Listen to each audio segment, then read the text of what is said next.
it comes. Oh my goodness.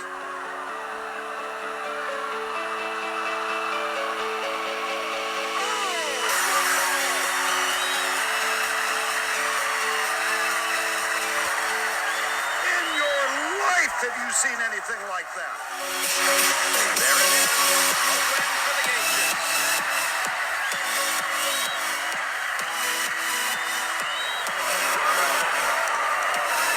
Is it his time?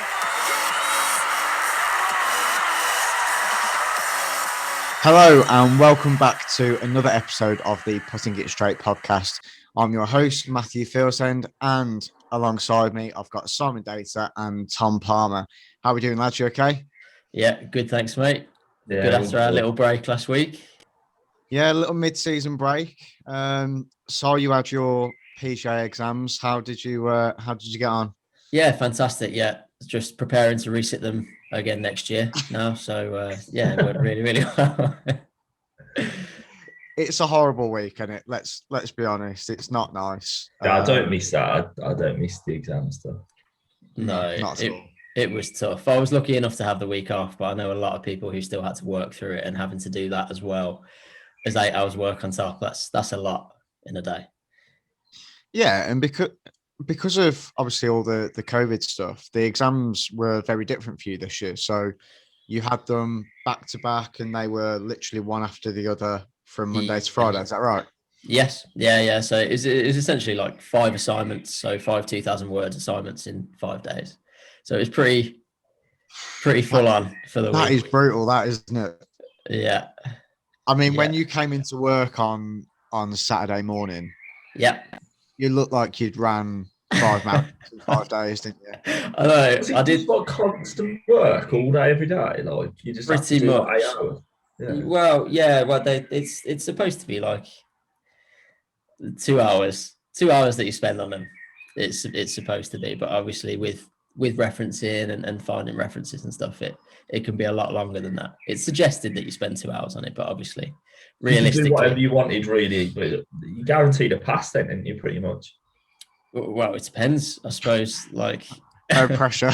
Yeah, it depends. They could be quite harsh with the marking, you know. So no, it was all open book, and so you got all like the learning material and stuff. But Can't fail, then, can you really? Not guaranteed. Tom, any chance of not jinxing it or what? You'll be fine. Can't believe it out, man. But yeah, the juniors picked up a little bit on Saturday morning when I came in to do it. I was a little bit drained from the week.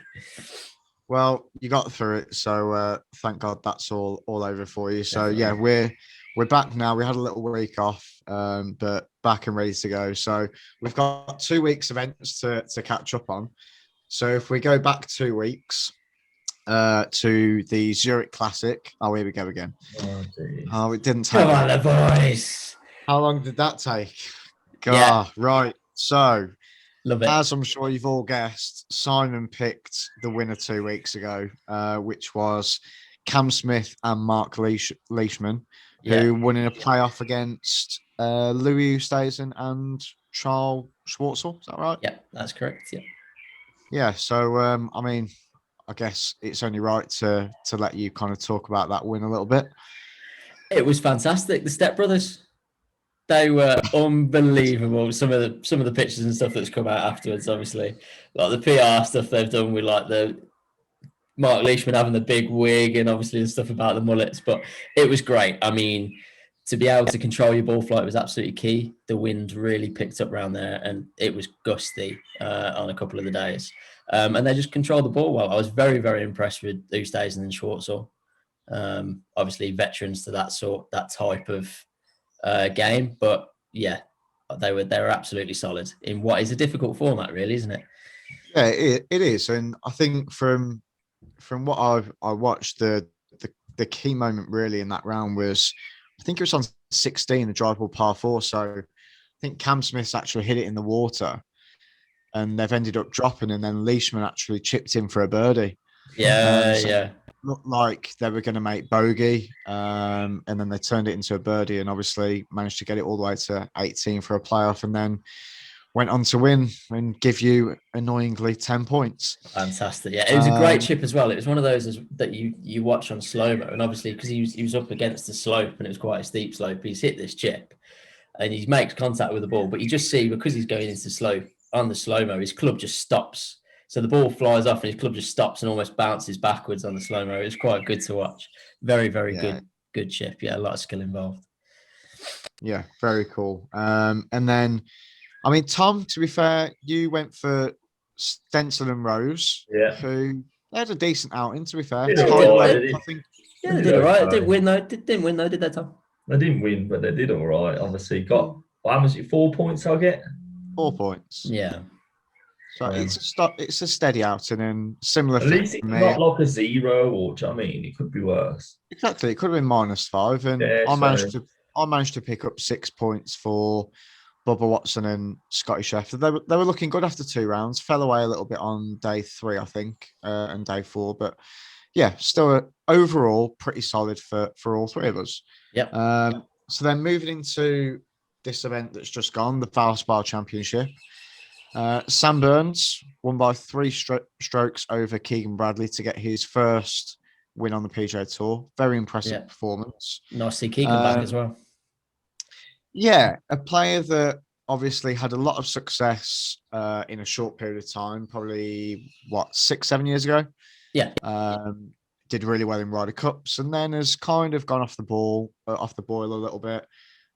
So yeah, it's nice to see him back playing well. I'll be honest, it's a player that I find a little bit difficult to watch. He's very twitchy and takes a bit of time over the ball and stuff. He's not an easy watch. He's not overly easy on the eye, but all the same, good to see him come out of his struggles. It's always nice to see that. So from our point of view, I think we all had 4 points in the end. Special didn't we? ties. We tied in the end. Yeah, all had 4. I had Schwartzel. Tom, you had Poulter, was it? Yeah, I had Poulter. And I had Russell Knox. Russell Knox. I mean, where did that pick come from? I've got to be honest, with the swing talk that we had the week before, I love Russell Knox's swing and just saw his name in the field and just thought, I love it. Yeah, absolutely love it. Good swing. Love a swing. Yeah. Well, we know that I'd rather have Adam Scott's swing than Jim Furyk's bank account. So I love a swing. Absolutely love it. Yeah. So just saw his name in the field and just went for it. Decent. No, it's another one of those a little bit left field. Probably not one that we would have expected you to go for. Spice it up, and you can't be like Tom picking the world's top 10 every week, can you? Pick the top 10. Always like to mix it up. Didn't I? Lee Westwood for the Masters, but it's one of them. I mean, it was hardly mixing it up with Lee Westwood after he had 2 seconds. I mean, I said I was going to pick him ages and months ago. 110 to 1. I was going to pick him. I don't remember that. It was shocking. I don't remember that at all. No. Pure lies. It's one of them ones. Obviously, didn't do very well, but yeah, missed the gut point. Stick to the top 10. Oh, yeah, exactly. So, Sai, do you want to bring us up to speed on leaderboards? Yeah, so if we have a look, so I've got the ones from the doubles competition. Obviously, I got 10 points. Mark Leishman and Cam Smith. Charlie Camper also got 10 points as well. And then the other notable ones are yourself, Bubba Watson and Scotty Scheffler. Andrew Cameron went for Palmer and Rahm, as well as Dale Housden and Beth Lewis went for Hatton and Willett. All got you 6 points. Notably as well, Ryan Brooks got himself 4 points, so he was no longer on 0, got himself up to 4. And then the week after at the Valspar, he got -5, so he's back down to -1 again. Oh, nightmare. Yeah, but do you know who's sitting dead last on our leaderboard? Go on. It's the one and only Daniel Whitby Smith. He got one -5. And he's just sat there stewing at the bottom of the leaderboard. Absolutely love it. Yeah. So then it makes things very interesting. Andy Cameron is still first by a very slim margin. And then surprisingly, in tied second, it's yourself, Matt, Julie Deakin, and me. on 41 points apiece. And then in third, it's Tim Hodson on 37, not too far behind. And then I'll just Keep scrolling for me. scroll Keep going. Keep going all the way to the bottom. Bit further. I can't be on that lower points. Right. 28. There we go. 28 points. Terrible. Not too bad. That is, I've got to be honest, I feel like we're That's more not bad. positive than I was expecting us to be. That's not bad. I guess. Got high. Yeah. Well, me and Matt are. You're doing all right. Yeah, but how many people are in the league? There's, I don't know off the top of my head. I've only taken the picture of the top sort of 20 something. 20. There's got to be 20 odd people in there. There's more than that. 30. Yeah. And what number am I? Oh, you're making me work it out now. 29. I've been top, I reckon about 10. Yeah, I'd say, 10th, probably. You know what I mean? Out of 30 people, I'm in 10th. That's pretty good considering I had the worst start in the world. You did have a rough start. You had a bit of a stinker to start with, didn't you, mate? And then you I found wasn't your really feet. concentrating to start off with. Podcast had just started, and I was like, you know what? I was lying down on the sofa, chilling out, and then now, I'm serious. Yeah, to be fair, for the first 3 weeks, you were half asleep. Yeah, but I'm back now. Back with a bang. Yeah, 28 points, mate. Flying up that leaderboard. I'm going to get better and better. We'll see. We'll see.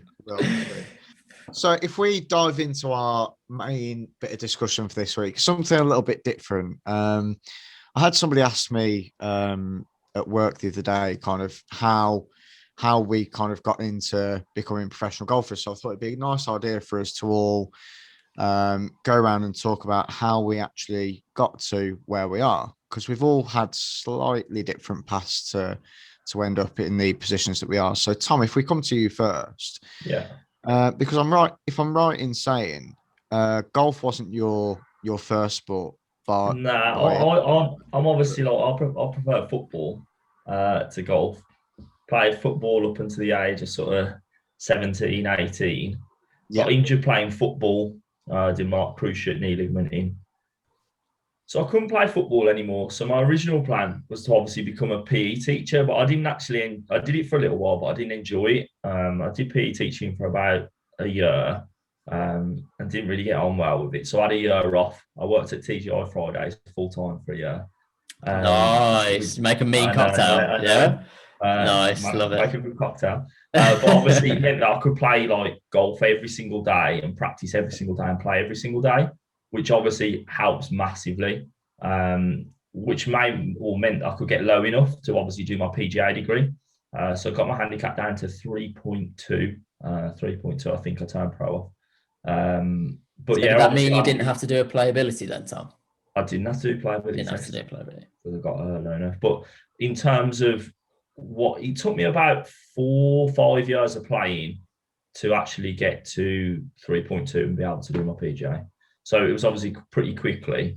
And obviously I did my PGA for a little while but at the same time I wasn't enjoying PE teaching. So I thought, you know what, I might as well go into golf and do my PGA degree. And then ended up just being a golf coach from there. Obviously went to Drayton and then went to Great Bar. So I've been at Great Bar for 5 years. I think I was at Drayton for 2.5 years. 2.5 years. Yeah, nice. 2 years. Yeah, so that's quick, mate. That is quick to get to 3.2. Yeah, obviously, took about 4 or 5 years to do. Obviously, I did practice every day for like a year though, and it was like I probably did about. Do you know what I mean? I went to the Belfry every single day and hit balls every single day down there and played like 4 or 5 times a week, which I think massively helps. Yeah, it does. When you made that switch from football to golf, how did you find that psychologically? Because obviously you're going from a team sport to an individual sport first off, and then obviously it's then got to a point where you've enjoyed it enough that you wanted to make a career out of it. So psychologically, how did that kind of work for you? For me, I do miss football. Like in terms of if I could probably pick between football and golf, I would probably pick football. But at the same time, obviously, golf can still keep that competitiveness. Do you know what I mean? And you can still play. But nothing really compares to football in the sense of like I enjoy being like I love playing Texas Scramble because you're a team. Do you know what I mean? I find it's Yeah. fun because you're in a team. You sort of win together or lose together. Do you know what I mean? But Yeah. whereas in golf, you can be very critical on yourself, and it's almost like you play 18 holes, medal. Do you know what I mean? It only takes one shot to put you in loads of trouble, and do you know what I mean? You make a bad score, and at the end of it, you've sort of gone away disappointed. Whereas obviously with like Texas Scramble, I sort of walk off the course. Does it, like, do you know what I mean? You're a sort of team, you've had fun while you try to play. I just find that event, you come off with a smile on your face, do you know what I mean? Where it's rare in golf. Whereas in football, you probably don't overanalyze your performance, do you know what I mean? You'll play. If your team win, it's great, do you know what I mean? If your team lose, yeah, it's crap, but at the same time, You do it together. Team, do you know what I mean? Yeah. Whereas I think in golf especially, you get very, very picky on what you've done. Do you know what I mean? Like if you've hit a bad shot, you're probably thinking about that bad shot that you played, or I need to go away and work on my pitching, or do you know what I mean? Whereas in football, if you hit a bad pass, you just work twice as hard to try and win the ball back. Do you know what I mean? And it's gone at that point. It's forgotten the next game. So, but that's golf, isn't it? And that's why people keep playing golf, is because it's the one sport that you can't put more effort into. To make up if you haven't got it on the day. If you haven't got it on the day, you can't put more effort in because you'll just get worse. Yeah. So that's why it's such a tough game for people. No, definitely. Yeah. Tough one. No, it's very interesting. Very interesting. Yeah. And what about yourself, Simon? Because I think your story is a little different as well, isn't it? Yeah. So I think you both know it didn't come as easily to me, the playing side of golf. So obviously, when you're turning pro, you have to get down to, I think it's changed now, the requirement's slightly higher, but you had to get down to 4. Essentially, that was the minimum requirement you had to get down to, was 4.4. And obviously it didn't come as easy to me. So I didn't start playing until roughly the same time as you, Tom, about sort of 16, 17, I think, off the top of my head. But yeah, so it didn't come easily to me. I'm one of these people that, like you say, overanalyzes things. And I think I did the same as you. I had the opportunity to play quite a lot, but and practice quite a lot, but almost did that too much to the stage that I was probably a little bit nitpicky with my swing, because we all know that I love a swing, and trying to change things that probably didn't need to be changed and weren't necessary, and should have just done like performance stuff. And so in the end, it really, really started to drag out. And it sort of stemmed from just playing like the pitch and putt one day over at Lee Marston with my dad when I was probably a little kid, and just absolutely loved it. Like I think I hit maybe 1 or 2 good shots, and it all came from there. And so the opportunity then to be able to play golf more, I said to myself, right, it's something that I want to do. And it all dragged on, and it literally came down to, I said to myself, I think it was 2018, I think. I said to myself, right, it's this year or nothing. Like I'm going to do it this year, or I'm just going to decide, it's not for me, and that's it. Played all season. I think the lowest I got down to was 4.5 in the season, and then thought to myself, I'm really, really close here. And so because I thought to myself that I'm really, really close, I went up for the next like 3 or 4 comps.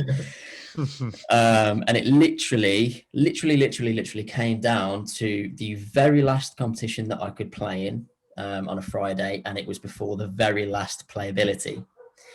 So I needed to shoot, I didn't realize at the time, I needed to shoot 2 under to get to 4.4, and the very last competition of the season to get into the last playability. And this was before, so this is probably end of September to get into the playability in October, before we enrolled mid-October.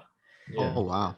And so got to the last competition, and I just said to myself, right, it is what it is now. I think I'd accepted that I wasn't going to do it. And I was just like, just enjoy yourself, because I got to the stage where I was like getting really, really angry. Yeah, I wanted it so much that I think that was the problem. Like I cared so much about it and that I wanted it so much. So hard at that point when you. I think everyone can relate to that, can't they? When they want to try and get better at golf, you care about it so much, and that's what makes it worse. So anyway, I just said, look, enjoy it. And the long and short of it is that I played unbelievably. I got to 16 and I was 5 under par, and I hit one on 16, par 3 at Maxstoke, 170 yards, I think. Stuck it to a foot, and I had a putt to go 6 under par to go on to the 17th. And it had been drizzling and it had been rainy, and the heavens literally opened as we were walking up to the green, and the green just waterlogged straight away. I had a foot to the hole to put, and the green was waterlogged. Hit my putt, came up 2 inches short of the hole, just stopped in the water, and that was it. And I was like, oh, what an idiot. Anyway, carried on. Next hole, hit one a little bit scabby down the fairway, decided to go for it because I was playing well, hit it in the water, make double. Then I'm on the last, so now I'm sitting at 3 under. So now I'm on the last, hit it into the trees on the right-hand side on the last, which is like there's water left, so it's a tough hole. Hit it into the trees, chipped out, hit one short of the green, hit a chip, and there's a big false front on the 18th at Max Oak. And chip came down false front, hit a putt up, and left me 5 foot, I think, up the hill, right to left. And obviously, as it boils down, I had to make that putt 5-footer on 18 up the hill to get to 4.4 on the dot. And I think it's probably a good job that I didn't realise at the time, because I don't think I'd have made it otherwise. Yeah. Literally came down to the very last putt of the very last competition in the season. That's class. To get so you poured it in dead centre. Poured it in dead. It was a very nervy stroke. It was the putting equivalent of Jim Furyk's swing, I think, but somehow it managed to get into the hole. And then got to my playability, as nervous as I've ever been. Piped one down the middle, ended up in the greenside bunker on the first, thinned it out of the bunker, out of bounds, made triple on the first. Ended up shooting 12 over first round. Bearing in mind it's 15 over that you have to shoot for 2 rounds. I was going to say, for anybody that's wondering what a playing ability test is, essentially you have 36 holes to shoot 15 over or better. Yeah, which on paper should be easy if you're off 4. Should be dead easy. It sounds really easy. But I guess because it's the difference between you making it onto the PGA program or not. A lot of good players fail. A lot of good players. A lot of good players really, isn't it? Yeah. We talked about pressure before and stuff, the effects of it, and that is a prime example, because you're right, off a handicap of 3 or 4, you should be very, very kind of capable of shooting less than 15 over for 2 rounds. It's really not that difficult. Yeah. But for whatever reason, in that moment, it becomes quite hard. So you were 12 over for the first round. 12 over for the first round, walked off, thinks to myself, oh, God, I am not looking forward to making these phone calls to people saying that I failed after I've got so close, after getting in from the last competition of the season. Walked in anyway to get a sandwich and stuff. And then as I was walking back out, it was Richard who was in the shop at the time. And he literally came over to me and he goes, you realise you're not supposed to use all your shots in 1 round, aren't you? And I just laughed and just relaxed. Everything relaxed, and ended up shooting 1 over in my second round and got in by 2. Where was that at, mate? Yeah, which course? Where was that? Over at Wishaw. So it's not a difficult course by any stretch. It's still good to knock it round 1 over at Wishaw. Yeah, I suppose so.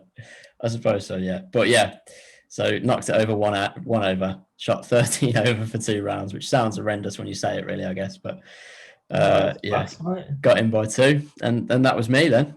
That was it. Wow. So in your journey right now, so you've just finished your exams in year 2. Yeah. So you've got 1 more year to go next year. Yeah. Yeah, that's it. Perfect. And kind of plans looking after that. And I'll come back to you on this as well, Tom. So what's your where are you hoping to end up? Is it like you want a head pro role, or is it a teaching role that you want to go into? What's the kind of the end goal, or is it just a case of seeing what happens? Teaching role, like coaching. I absolutely love coaching. Obviously, like I've said, playing doesn't come as easily to me. It's something that I've struggled with. Obviously, you have to play in competitions anyway. That's like a requirement of the PGA course. So obviously playing in competitions and stuff, but the coaching side of it is what I really, really enjoy. And something that I feel is my strong suit, really. I understand quite a lot about the game, and I've been, passionate enough about it to read up on it. So, it's I enjoy coaching. What about yourself, Tom? Because obviously we know that you've got a brilliant junior program over at Great Bar. Is that kind of where you see yourself directing most of your coaching in the future, or is it kind of going in another direction at some point? I think it's really difficult, isn't it, to know what's gonna sort of happen in terms of in years down the line. Obviously, like how old can you coach juniors till? Do you know what I mean? Obviously, I do a lot of ladies getting to golf classes that obviously you guys can help me out with, and I've done obviously junior golf stuff. But I think, like for me, I don't want to be a head pro. I don't think. I'd rather just stick to coaching. I don't want to have my own shop and think about retail side of things. It's not what I enjoy doing. I don't like being in the shop. I'd much rather just coach and help people improve, and I just see it better that way. I mean, I was going to be a PE teacher before, but obviously didn't enjoy like the lesson planning, the marking side of things. Obviously, for golf coaching, it's up to you what you want to do. You sort of your own boss, but I do really like that side of things. It's just how long you can probably sustain it for. But I mean, at the moment, I'm happy doing what I'm doing, etc., and just keep growing what I've got, and then see what happens down the line. I think that's the best way to do it. Yeah, 100%. Yeah. Very good. Yeah. What about you, Matt? What's your what story? About you? Yeah, come on, tell us. I've been playing golf since I'm 5 years old. My first proper set at won the 4 PGA Championship. Come on, I'm wearing my Galvin Green top tonight. Come on, give us the story. I think, to be fair, Tom, I think we've covered it there, haven't we? Do I need to answer? Loads of golf. I'm really good at golf. Come on, let's hear it, Matt. God. No, so I mean, I've had come from a pretty decent golfing family. Both my granddads have played and my dad played, so I was always going to get into golf at some point. So I think I probably had my first club or first set when I was maybe 6, something like that. You weren't far away, proper set. Obviously, I had like plastic clubs when I was younger, but like proper set maybe. Like when you were younger than 6, you had your plastic set.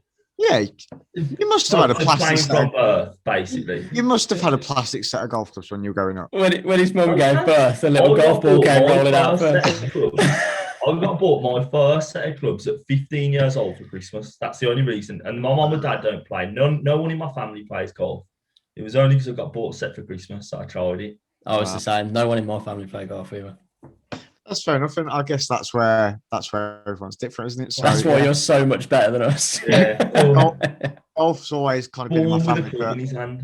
But to be fair, for me, like football was also like a big thing in my family. So I played football up until I was 16 as well.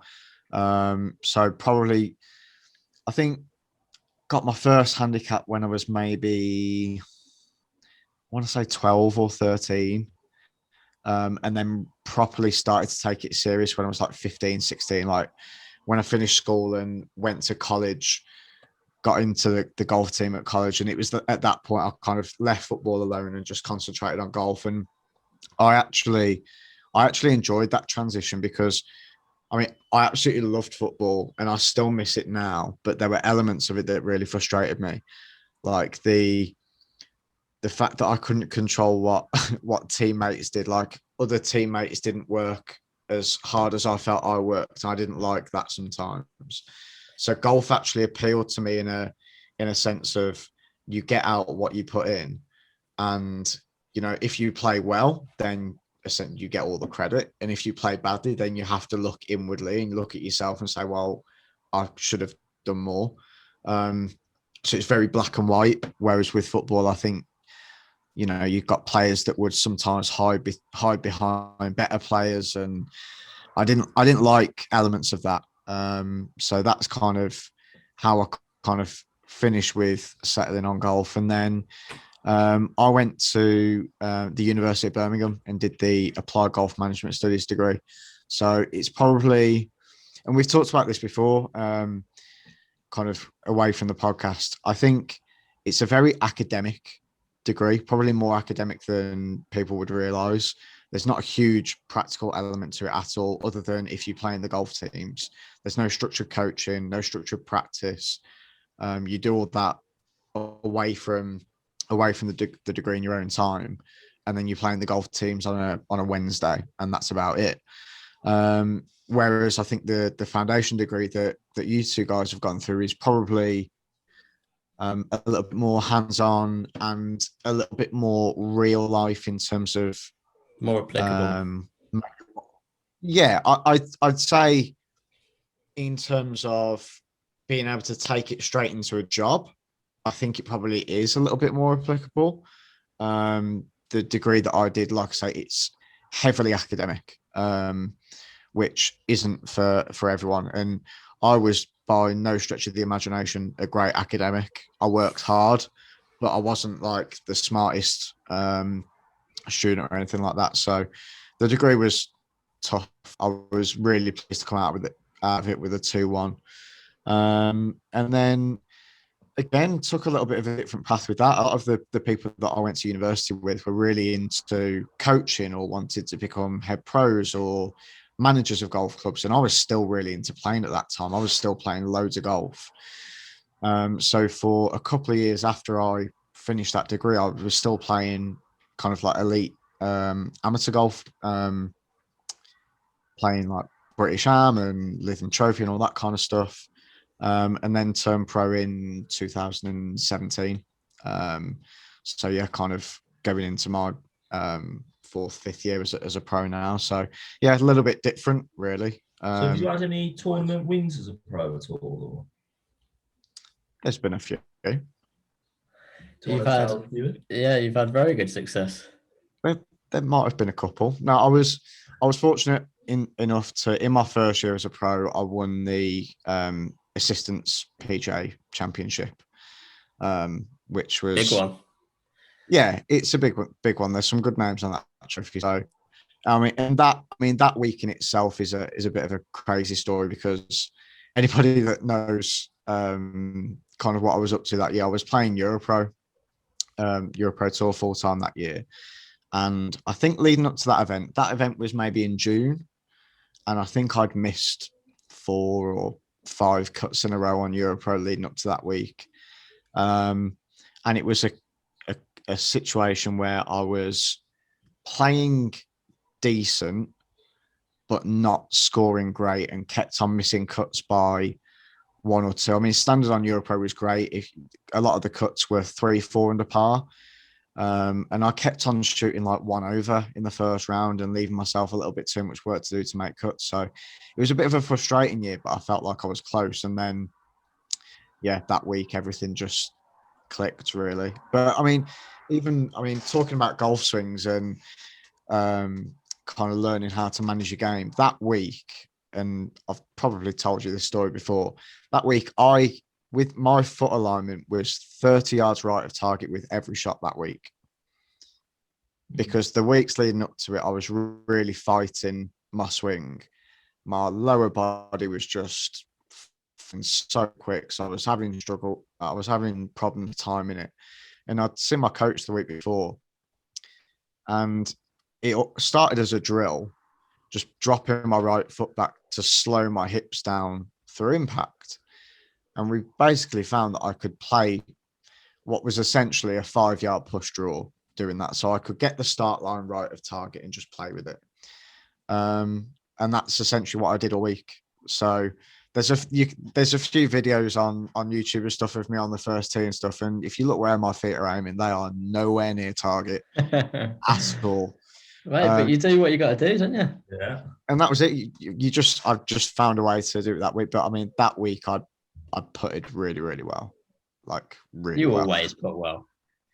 It's a strength of my game, but I found that I was putting well without a hole in much at the start of that season. Right, okay. And then that week it was like all the putts that I'd missed in the first 4 or 5 events just went in that week. Hold a serious amount of footage. Yeah, so that's my kind of they're very, very different stories, aren't they? Definitely different stories. Yeah, different ways to go about it. And like for anyone who's getting into golf or who wants to get into golf, there's not just one way of doing it. Like and that's kind of the point of having this conversation, really, is like for anybody watching who's thinking about going into the golf industry, like there's no set path. You have to do it this way. Everybody's got a slightly different story, and even when it's coming down to, some people might think, oh, I've maybe started playing golf too late. Well, Tom didn't pick a club up till he was, what, 15, 16? Yeah, probably about 16, yeah. 16. So it just goes to show you don't have to have played from a really young age. And I think the bottom line is if you enjoy it and you enjoy playing and you think that you've maybe would enjoy the chance to pass on your knowledge to somebody else and you like that kind of teaching environment, then there's a chance that it could be a good fit. Yeah, 100%. Yeah. So Never too late to do it. Never too late to do it. So no, very, very good discussion. I enjoyed that. Yeah, very good. Good that was. So if we move on to our next bit, so you've got a swing review for us, haven't you? I have, yeah. And bigging myself up with the old coaching prowess. All I'm going to say about this swing is that it's absolutely quality. It is amazing. So if we take a look at it, he's obviously a bit of a tall bloke. Posture's a little bit bent over, but his balance is great. So his balance points are great. So I think he's over 6 foot. This guy is. He does a great job of taking the club away. Sort of Darren Clark-esque in his prime, takes it away really, really well. Lovely turn on the way back. Just about to hear rotation stop, slows down a fraction there. You can see he maintains quite a lot of flex in his right knee. So I'd like to almost see him let that straighten up, let the hands get a little bit deeper, and then he can get a little bit more rotation along the way down. But I mean, still, when you look at it, it's just a class position. You'd show it to anyone and they think they were a golfer. And then as he comes down, potentially because of his hands being a little bit shallower than we want, he comes down and that club gets a little bit overplaying, but he does a great job of shallowing that out. And he does that by a little bit of reverse tilt. So you'll see his body comes back a little bit, and he's told me himself that he hits a ball flight that's quite high. So that reverse tilt, obviously adding a little bit of dynamic loft to the club at impact. But it shallows the club out lovely. So his lower half's going, his body stays back a little bit there, and you can see that he tilts away from target. But I mean, you can just see how pure the strike is as he goes through there. And then post impact, the position is absolutely incredible. Face is really, really passive. You can see that he's rotated all the way onto that side. Pressure's going onto his lead side. Nice passive release round his body. And lovely full finish. Just a quality golf swing and a great player. You really enjoyed that, didn't you? It was fantastic. Yeah. To be fair, the only thing that could have made that better would have been the Australian accent. I again. was just about to say that. I missed it. I've really missed the Aussie accent. Maybe it should be a different accent every week. Yeah, maybe. You know, my brother last week actually said he really liked the Australian accent. However, he wished Simon had actually done it in his normal accent so he could understand what he was on about. Obviously, he kept thinking, he kept going back. Obviously, Simon was speaking Australian. He was trying to analyse what Simon was saying so he could try and improve his thing. I was like, don't worry, guys. Just don't worry. Chat's waffles anyway. Oh, love it. Love it. Great swing. So very, very quickly before we go, then we've got the Wells Fargo Championship on the PGA Tour this week. Great venue, Quail Hollow. Quail Hollow. Yeah. Really, really. Tom's just on Bet365. Oh, there we go. Do you want me to go to Simon first? No, I've got my pick already. I'm just double checking nothing's changed. I don't want to pick someone that's pulled out or anything like that. I'm just making sure. Okay. So, come on then, Tom. Who have you selected from the betting odds? Well, I'm not going favourite. I'm not going to go Justin Thomas. He's the favourite, by the way. Okay, thanks for clearing that up. Okay. I'm going to go with Jon Rahm. What is he? Second favourite? Is Jon Rahm in the field? But apparently so. Is he? Apparently. I checked it. I was going to go for Jon Rahm, and I checked the field, and he wasn't there. Oh, God. Or I'm going Jon Rahm. If he's not in the field, who's next? Go Patrick Reed. Oh, controversial. Yeah, you're cheap. Cheap. Lovely. Lovely. Right, nice. Simon. Russell Henley for me. Yeah. Russell Henley. Russell Henley had a good little stretch of form. Yeah, he did all right for me about 4 or 5 weeks ago. Yeah, did all right. Had a good little stretch form coming back, and I think that he'll do well. His strokes gained off the tees right up there. You know, you need to drive well. And a little fun fact, actually, I was almost forgot to mention this, because obviously 17th, great par 3. I think it can play like 195 yards or something like that. So good strong par 3. Yeah. Phil Mickelson in 2005 over the 4 days played the 17th in 7 over par.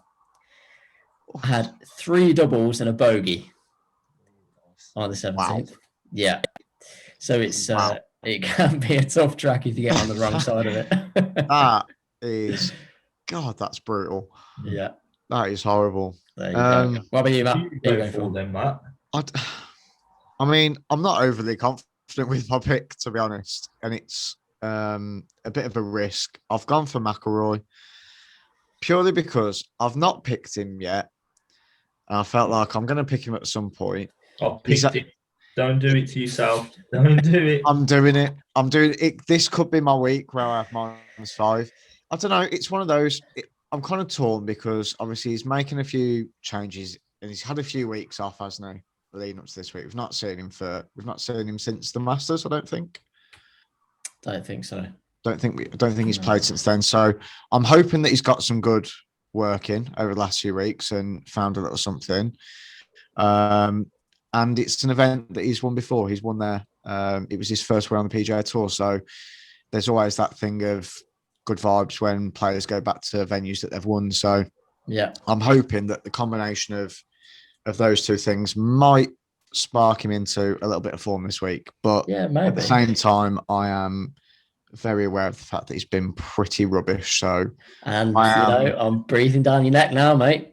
Yeah, so I've taken a risk. I am half anticipating a -5 and a bit. All I need as well is a little 10-pointer now, Matt -5, and then that's it. And before you know it, Matt will be in fishnets, pushing a hoover around the living room, singing "I Want to Break Through."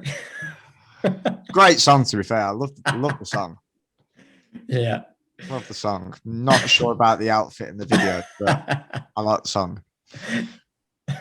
We'll have to see where that one ends up. But yeah, look, guys, we'll leave it there for this week. Like I said, really interesting discussion. Really enjoyed that. Good to be back. Nice to have you back after a week off.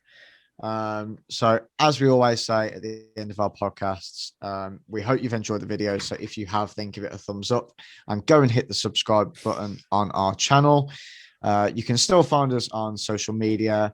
Look for the handle @PutItStraight. And I'm just going to see if Tom's remembered the email after a week off. He has had a week off. I think I still got it. PuttingItStraightPodcast@gmail.com. Wow, he's got it. I've nailed it now. The first week was shocking. I couldn't actually. I didn't have a clue what the podcast was. No, you hadn't, had you?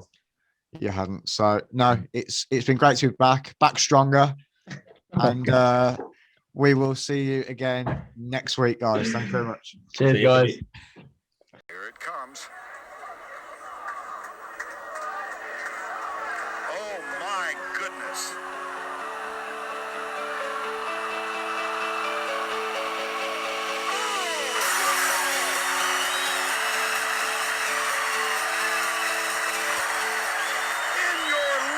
Have you seen anything like that? There it is. A win for the Asians.